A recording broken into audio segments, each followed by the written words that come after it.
Quels sont les principaux dommages liés au cannabis sur les travailleurs?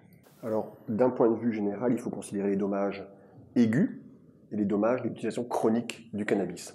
En ce qui concerne les dommages aigus, la première complication, c'est l'ivresse cannabique. Et puis, on constate aussi des dommages à long terme. Alors, on a des dommages pulmonaires, il y a un processus inflammatoire, exacerbation des bronchites chroniques, des dommages cardiovasculaires, accidents vasculaires cérébraux, infarctus du myocarde chez les sujets jeunes liés à cette consommation de cannabis.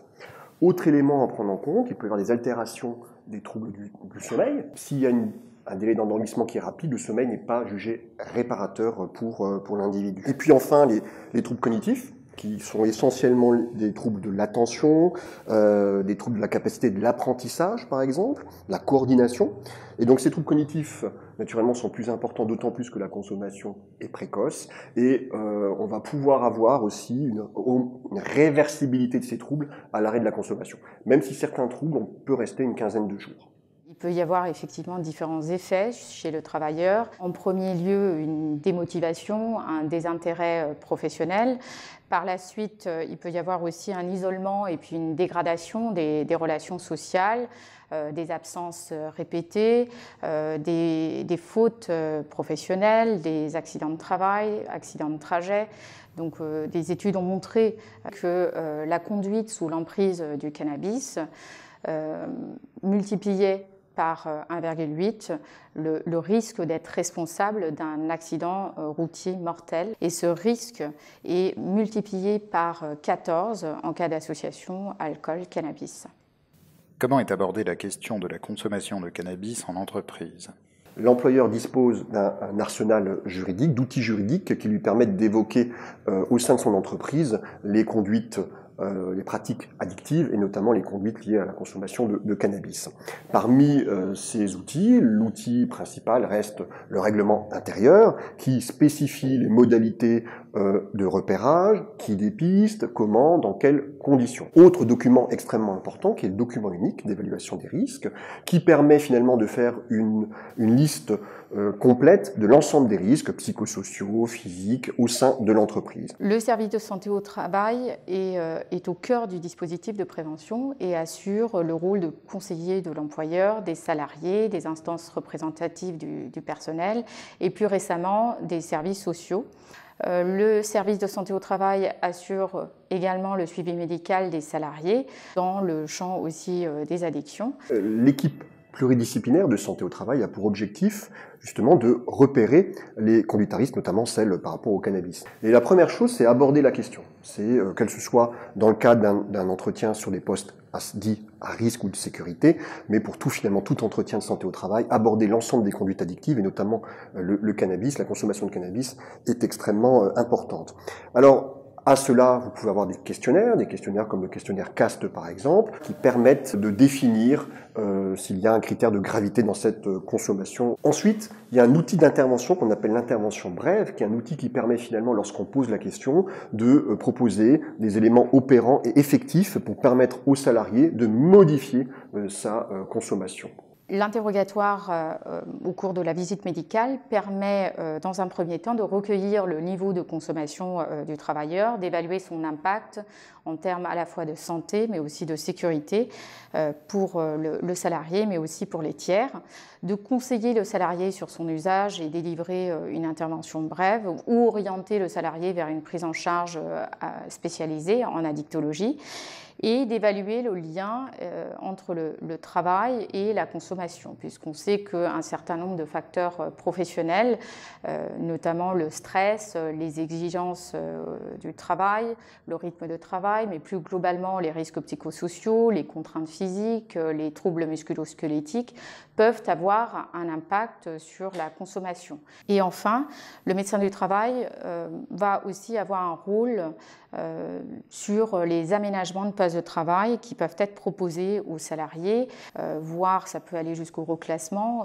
notamment sur les métiers de sécurité, et aussi va adapter la périodicité du suivi médical qui peut être mis en place dans les situations de consommation.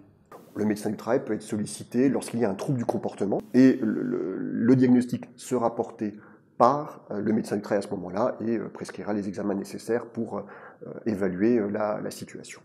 Au cours des visites médicales, les échanges qu'il peut y avoir entre le salarié et le médecin du travail sont soumis au respect du secret médical. Ça permet à la fois de mettre en confiance le salarié pour qu'il puisse aborder la question de la consommation avec le médecin, et éventuellement recueillir les conseils et l'orientation vers une prise en charge spécialisée. Comment s'organise le dépistage de la consommation de cannabis lors de la visite médicale ? En complément du repérage clinique lors de la visite médicale, le médecin du travail peut avoir recours à des tests de dépistage biologique, en particulier les bandelettes urinaires. Ces bandelettes urinaires permettent de mettre en évidence éventuellement une consommation récente ou parfois un petit peu plus ancienne de quelques semaines de cannabis. Au cas par cas, le médecin du travail peut aussi décider de réaliser d'autres examens explorant d'autres milieux, donc les urines, mais en plus la salive, le sang, les cheveux. Cela concerne uniquement les métiers de sécurité ou de sûreté.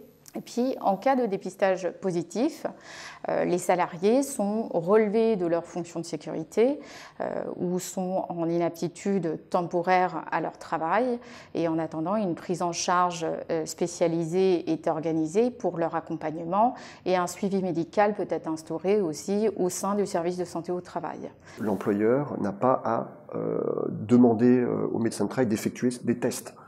La prescription du test biologique est à la discrétion du médecin du travail. Quelles actions de prévention sont organisées sur le lieu de travail ? Alors l'employeur peut mener, dans le cadre du CSE, des actions spécifiques autour de la consommation de produits psychoactifs, des intervenants extérieurs, la santé au travail ou d'autres organismes de prévention peuvent accompagner l'employeur dans sa démarche de prévention du risque.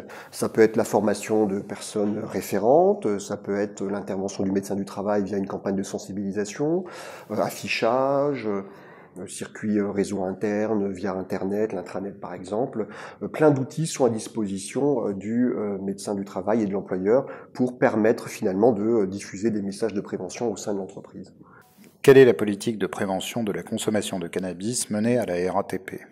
Une politique globale de prévention est mise en place, tant sur le plan individuel que collectif, et agit sur les 3 niveaux de prévention, primaire, secondaire et tertiaire. Il y a d'une part la démarche de prévention qui est portée par l'employeur, qui est pluridisciplinaire et qui suit les recommandations de la MILDECA. Et cette démarche de prévention, elle s'appuie sur les outils juridiques et sur la participation aussi de différents acteurs, donc notamment les membres de l'encadrement, les instances représentatives du personnel, le service de santé au travail et le service social.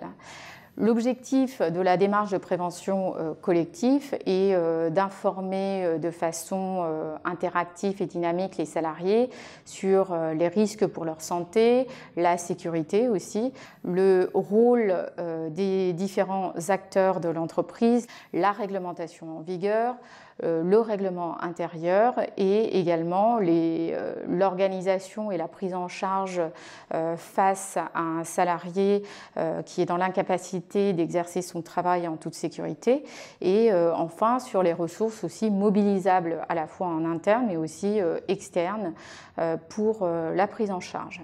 Le service de santé au travail peut également proposer des campagnes de sensibilisation sur diverses thématiques et notamment sur le cannabis pour être au plus près des salariés sur le terrain et donc permettre éventuellement d'évaluer leur consommation, de leur donner des conseils sur leur usage.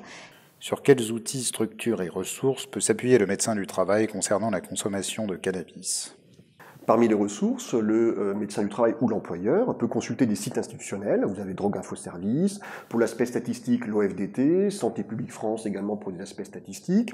Vous avez aussi des sites d'associatifs comme Addicted pour le public général, et spécifiquement dans le milieu pro, c'est Addictech Pro qui permet d'avoir un large choix de fiches pratiques qui couvrent l'ensemble des conduites addictives. Le médecin du travail peut s'aider de différentes structures de soins addictologiques. Alors on connaît les XAPAS, les centres de soins de prévention en addictologie. Autre partenaire, le médecin traitant, le médecin généraliste, reste un interlocuteur dans la démarche de soins. Je crois que le médecin du travail a vocation à les contacter pour ne pas rester seul et pour aborder au mieux et prendre en charge au mieux les difficultés qu'un salarié peut avoir au sein de son entreprise. Il ne faut surtout pas stigmatiser une catégorie de salariés, puisque la consommation de produits psychoactifs concerne l'ensemble de la population active, avec notamment des sur-risques sur des personnes qui sont par exemple en contact avec le public, ou des tranches d'âge entre 18 et 35 ans, où on trouve effectivement une consommation majorée de cannabis.